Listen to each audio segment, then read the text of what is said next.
प्रधानमंत्री नरेंद्र मोदी शनिवार सुबह केरल पहुंचे। प्रधानमंत्री वायनाड में भूस्खलन प्रभावित इलाकों का दौरा कर रहे हैं। प्रधानमंत्री मोदी ने पीड़ितों से मुलाकात भी की है। प्रधानमंत्री मोदी राहत शिविर भी जाएंगे, जहां वर्तमान में पीड़ित रह रहे हैं। जानकारी के मुताबिक पीएम ने अस्पताल का दौरा किया, जहां पीड़ितों का इलाज चल रहा है। केरल पहुंचने के बाद पीएम मोदी ने भूस्खलन प्रभावित इलाकों का हवाई सर्वेक्षण किया। पीएम मोदी के साथ सीएम पिनाराई विजयन भी मौजूद थे। उन्होंने पुंचुरिमट्टम, मुंडगई और चूरलमाला के सबसे अधिक प्रभावित क्षेत्रों का भी निरीक्षण किया। प्रधानमंत्री नरेंद्र मोदी ने बेल्लारमाला से एक क्षतिग्रस्त GVHS स्कूल का दौरा किया। स्कूल की त्रासदी देखकर पीएम मोदी काफी भावुक हुए। उन्होंने सीएम पिनाराई विजयन से पूछा, कितने बच्चों ने इस आपदा में अपने माता पिता को खो दिया। GVHS स्कूल वेल्लारमाला में 582 छात्र थे, जिसमें से 27 छात्र कथित तौर पर लापता हैं। पीएम ने स्कूल में 15 मिनट बिताए और नए स्कूल भवन की योजनाओं के बारे में जानकारी ली। पीएम मोदी ने भारतीय सेना द्वारा बनाए गए 190 फुट ऊंचे बैली ब्रिज का भी दौरा किया। वहां से गुजरे और रक्षा अधिकारियों से बातचीत की। एक स्थानीय अस्पताल का भी दौरा किया। उन्होंने घायल पीड़ितों से मुलाकात की और एक राहत शिविर का भी दौरा किया। केंद्र सरकार में मेरे साथी मंत्री और इसी धरती के संतान सुरेश गोपी जी, जब से मैंने इस आपदा के विषय में सुना, तब से मैं लगातार यहां संपर्क में रहा हूं, पल पल की जानकारी भी लेता रहा हूं और केंद्र सरकार के जितने भी अंग हैं, जो भी इस स्थिति में मदद हो सकते हैं, उसको तुरंत मोबिलाइज करना और हम सब मिल करके इस एक भीषण आपदा में हमारे जो परिवारजन इस समस्या में घिरे थे, उनकी सहायता करना। ये त्रासदी सामान्य नहीं है। सैकड़ों परिवार के सपने उजड़ गए हैं।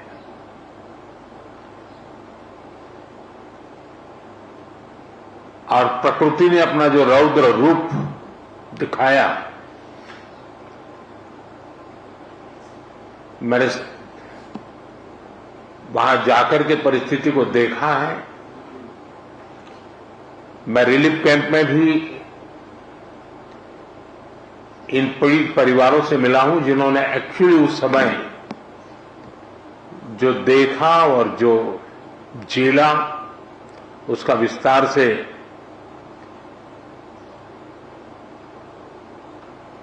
पूरा विवरण मैंने उनसे सुना है। मैं अस्पताल में भी उन सभी मरीज से मिला हूं जो इस आपदा के कारण अनेक प्रकार की चोट के कारण बहुत ही मुसीबत का समय बिता रहे हैं।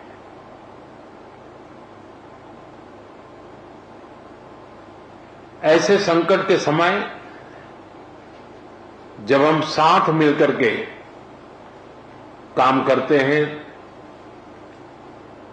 तो कितना उत्तम परिणाम मिलता है। उसी दिन सुबह ही मैंने माननीय मुख्यमंत्री जी से बात की थी और मैंने कहा था कि हम हर प्रकार की व्यवस्था को मोबिलाइज कर रहे हैं और जितना जल्दी पहुंच सकते हैं पहुंचते हैं। मैंने हमारे MOS को भी तुरंत यहां भेजा था, चाहे SDRF के लोग हो, NDRF के लोग हो, सेना के लोग हो, पुलिस के जवान हो, स्थानीय मेडिकल के लोग हो या यहाँ के NGOs हो, सेवाभावी संस्थाएं हो, हर कोई बिना रुके तुरंत ही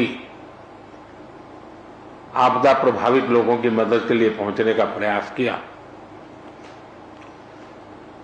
जिन परिजनों ने अपने स्वजन खोए हैं, उसकी पूर्ति करना तो हम मनुष्य के लिए संभव नहीं है, लेकिन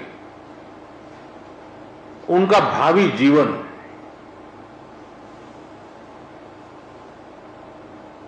उनके सपने चूर चूर न हो जाए, ये हम सबका सामूहिक दायित्व है।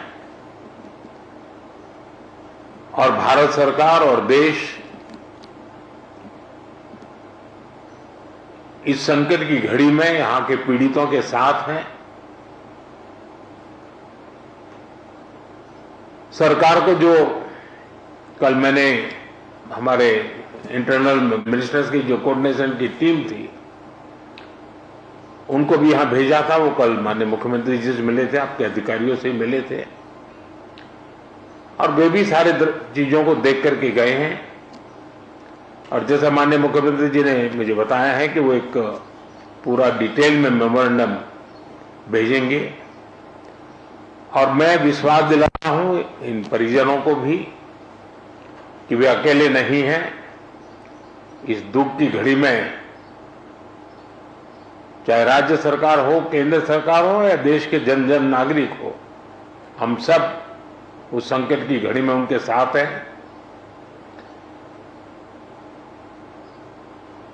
सरकार ने जो नीति नियमों के तहत जो आपदा प्रबंधन के लिए राशि भेजते हैं उसका काफी हिस्सा पहले ही दिया हुआ है, और भी हिस्सा हमने तुरंत रिलीज किया है। और जैसे ही मेमोरेंडम आएगा तो बहुत ही उदारता पूर्वक इन सारी समस्याओं के समाधान के लिए केरल सरकार के साथ भारत सरकार खड़ी रहेगी। और मैं नहीं मानता हूं कि धन के अभाव में यहां कोई काम रुकेगा।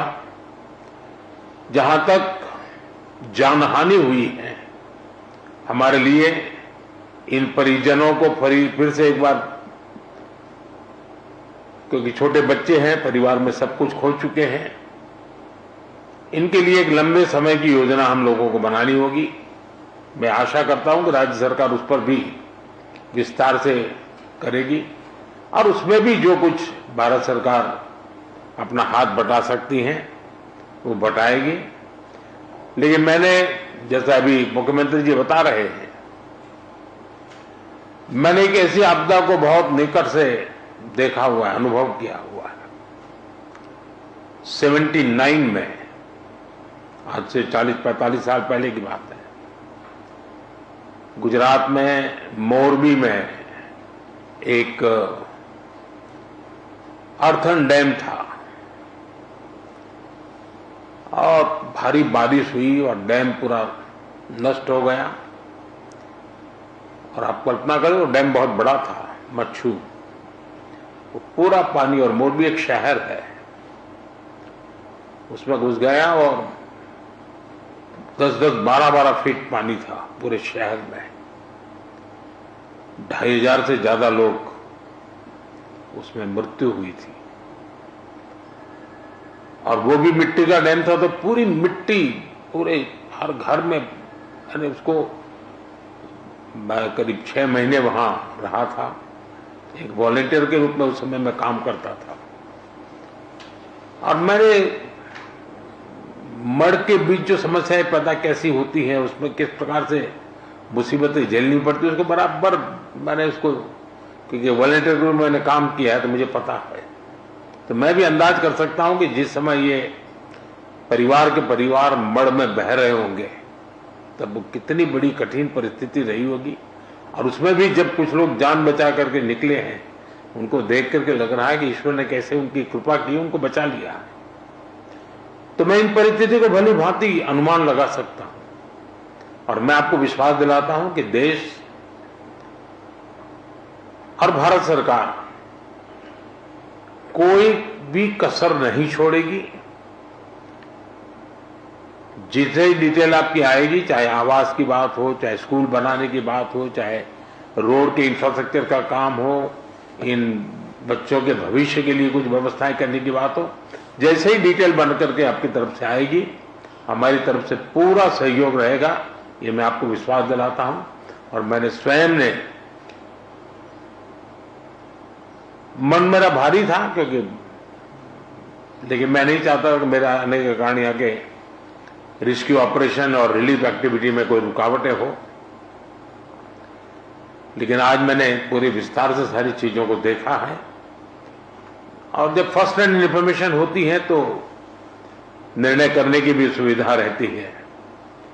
और मैं आपको फिर से एक बार विश्वास दिलाता हूं, मुख्यमंत्री की जैसी अपेक्षाएं हैं, वो सारी अपेक्षाओं को पूरा करने में भारत सरकार पूरा प्रयास करेगी। धन्यवाद जी। हर न्यूज अपडेट के लिए डिस्क्रिप्शन बॉक्स में दिए हुए लिंक से ज्वाइन करें रॉयल बुलेटिन का व्हाट्सएप ग्रुप और पाएं हर खबर सबसे पहले अपने व्हाट्सएप पर।